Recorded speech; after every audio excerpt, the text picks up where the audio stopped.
और बाकी बात फिर तुम लोग। 1 साल से ज़्यादा दिल्ली के अलग बॉर्डरों पर किसानों ने आंदोलन किया, किसान बिल की वापसी हुई, एमएसपी पर लिखित कानून नहीं बना।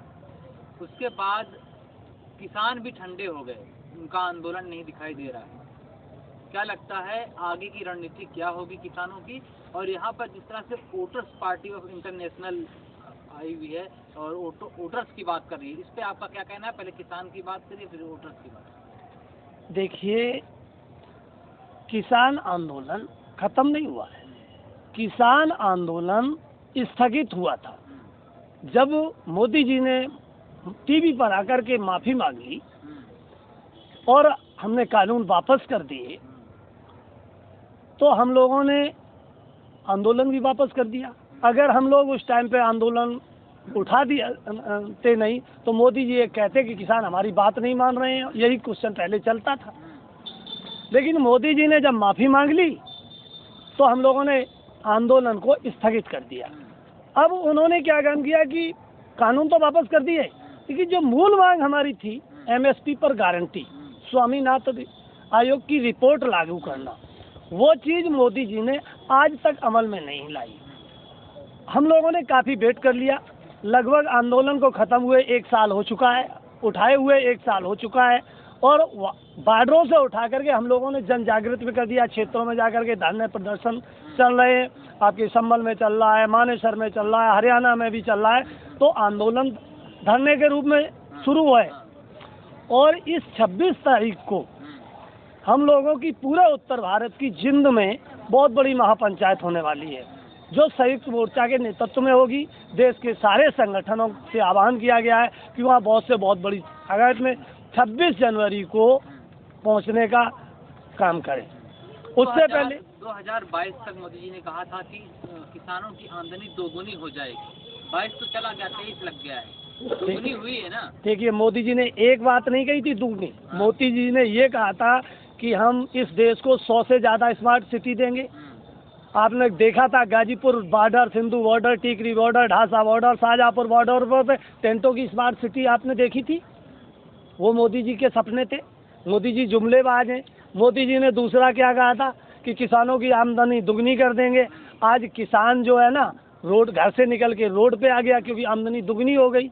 1981 में डीजल जो था 3 रुपये 20 पैसे था और गेहूं का दाम क्या था 1 रुपये 40 पैसे। 1999 में डीजल था 9 रुपये और गेहूं का दाम था 5 रुपये 20 पैसे। 2014 से गेहूं का दाम था 12 रुपये। सर, महंगाई मुद्दा ही नहीं है। सुनो, वो कहने का मतलब है 2 कुंटल गेहूं में 1 कुंटल डीजल आता रहा हमेशा।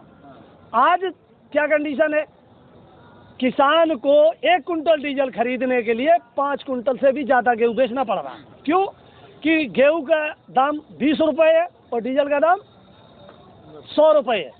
5 कुंटल डीजल दो तो 3 कुंटल तो गेहूं किसान का सीधा मोदी जी खा रहे हैं। यही तो किसान के अच्छे दिन आ रहे हैं। अगर महंगाई मुद्दा होता तो 5 किलो राशन में मिलने पर जो किसान है या गरीब है वोट क्यों दे देता? देखिए, ये चीज है कि जो इस देश में ईवीएम चल रहा है, कुछ किसान को बरगला करके किसान अब वोट नहीं दे रहा, जो दे दिया वो दे दिया। अब जो ईवीएम सिस्टम है, मोदी जी की जीत जो है ईवीएम से हो जाती है। ईवीएम जब तक इस देश में काम करेगा, भारत का सुप्रीम कोर्ट आपको पता है कॉलेजियम सिस्टम पे चलता है। इस देश में जब तक भारत का सुप्रीम कोर्ट कॉलेजियम सिस्टम पे चलता रहेगा, न्याय की उम्मीद ही नहीं। हमारे लखीमपुर खीरी में क्या घटना हुई, किसानों को कुचल दिया गया। जो मूल्य में है वो बाहर है और जो किसान है वो अंदर है। तो सिस्टम है, न्याय की उम्मीद ही नहीं है। न तो कोर्ट से न्याय की उम्मीद है और सरकारों से तो आप देखते ही जा रहे हो। इस देश में केवल 4 लोग सरकार चला रहे हैं, 2 लोग देश को बेचने का काम कर रहे हैं। सर, आपको फिर आंदोलन तो ईवीएम के खिलाफ करना चाहिए। भाई, आंदोलन में जो मांगे रखी गई हैं, आज जो नई मांगे आपको दे रहे हैं, पहले हम लोगों ने 7 मांगे सम्मिलित की थी और अब हम लोगों ने 10 मांगे सम्मिलित कर ली हैं। और इन लोगों वोटर पार्टी वालों की भी एक मांग है, वोटर को पेंशन दो। ये हमारी 11वीं मांग हम सम्मिलित करेंगे। संयुक्त मोर्चा की अगली मीटिंग में हम इन लोगों का भी प्रस्ताव रखेंगे कि भाई इन लोगों की भी मांग जायज़ है। तो अगर संयुक्त मोर्चा ने इस बात को मान लिया तो इनको भी करेंगे, क्योंकि जब हम लोग आंदोलन कर रहे थे तो ये राजनीतिक दल हमसे दूर से सपोर्ट कर रहे थे। हमने कह दिया था भाई हम किसी राजनीतिक दल को सपोर्ट नहीं कर रहे हैं, हम किसान हैं, क्योंकि ये सरकार हम लोगों को बदनाम कर रही थी, ये पाकिस्तानी है, ये खालिस्तानी है, ये फटानी पार्टी के, तिमधिम की पार्टी के। तो हमने उस टाइम भी सारी पार्टियों से कह दिया था भाई आप लोग दूर रहिए, हम लोग किसान हैं, किसान की बात सरकार से होनी चाहिए। कई बार वार्ता हुई, सरकार वार्ता में विफल भी रही, 16 बार की वार्ता होने के बाद भी सरकार विफल रही। उसके बाद फिर आपके प्रधानमंत्री ने आकर के माफ़ी मांगी। प्रधानमंत्री नहीं है, आपके प्रधानमंत्री नहीं, हमारे अगर प्रधानमंत्री होते, किसान के ये प्रधानमंत्री होते तो किसानों की हित की सोचते। हमें तो ऐसे ही लग रहा है कि ये तो एक्सपोर्ट करके लाए गए।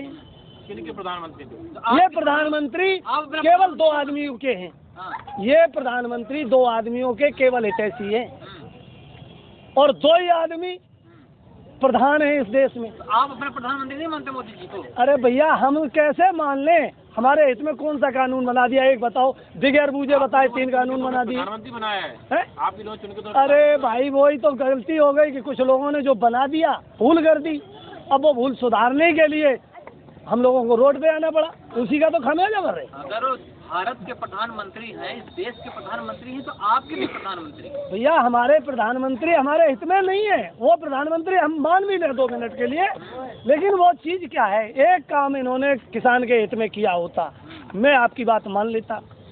किसी कानून की वापसी कर दी उन्होंने, और क्या चाहिए आप? भाई 3 कानून कब कर दी? जब मेरे 700 से ज़्यादा किसान शहीद हो गए। सम्मान निधि की राशि दी जा रही है आपको। ओहो, सम्मान निधि की राशि दी जा रही है और 3 कुंटल गेहूँ, जो 2 कुंटल में 1 कुंटल डीजल आ रहा था और 3 कुंटल हमारा फ्री में जा रहा है, वो कहाँ जा रहा है भाई?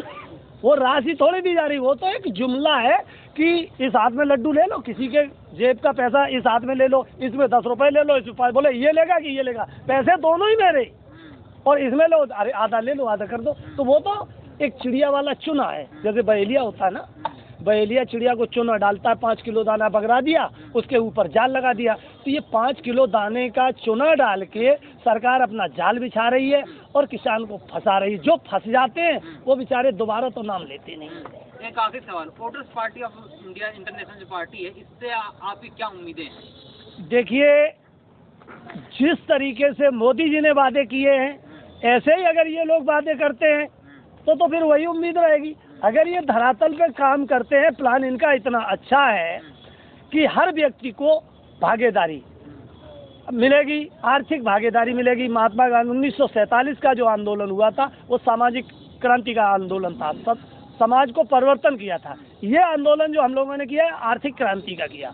आर्थिक क्रांति में इनका भी अगर सहयोग मिलता है, अब जो भी पार्टियां किसानों का सहयोग करेंगी, किसान उन पार्टियों को तहे दिल से स्वीकार करेगा, चाहे कोई सी पार्टी हो, किसान हित में हो, पब्लिक हित में हो, क्योंकि ये कृषि प्रधान देश है तो किसानों के हित पहले देखा जाए, क्योंकि किसान इस देश का रियल देवता है। वो पब्लिक का पेट भरता है, मेहनत करता है और उसी के अन्न से हमारा पूरा देश चलता है। तो ये चीज़ है। अब किसान अगर जीवित है और जवान जीवित है तो इस देश में सारे लोग जीवित रहेंगे। और अगर जवान के लिए आपने देखा क्या कर दिया इन्होंने, जो लोग करते पेंशन खा गए। पहले पिछले बार बीजेपी की सरकार आई तो पेंशनें खा गई, अब की बार आई तो नौकरियां खा गई। तो इन लोगों का काम है कारपोरेट को बढ़ाया देना। प्राइवेट सेक्टर जब तक बढ़ता रहेगा तो ये देश एक दिन वो कंडीशन आएगी, रेल बेच दिया, लाल किला बेच दिया, सारे प्राइवेट सेक्टर करते जा रहे हैं, एक दिन ये पार्लियामेंट को भी प्राइवेट कर देंगे। फिर क्या होगा? वही ईस्ट इंडिया कंपनी की तरह इस देश में उन्हीं का राज होगा, कारपोरेट का, और किसान जो है वही क्रांति के लिए आ जाएगा। तो आप जान रहे हर जगह आंदोलन होने लगा है और हम लोगों ने ये तय कर लिया कि हम लोग एक बहुत बड़ा आंदोलन बहुत जल्दी करने वाले हैं। आगे आने वाले समय में बहुत जल्दी बहुत बड़ा आंदोलन खड़ा करेंगे। कि किसान खेतीबाड़ी करके पूरे देश का गुजर बसर तो कर ही रहा है, पेट भर रहा है, लेकिन अब जो है सरकार पे भी नियंत्रण बनाने के लिए सिर्फ किसान ही बचा है, किसान ही इस काम को करेगा आपके अनुसार? हाँ, जो काम अभी तक किसान के ये कहते थे कि मैं किसान का सेवक हूँ और सेवक बन के वोट ले जाते थे, उसके बाद फिर शासक बन जाते थे। तो अगर ये सेवक बन के काम करेंगे तो इस देश पर राज कर पाएंगे। शासक किसान अब किसी को बर्दाश्त नहीं करेगा।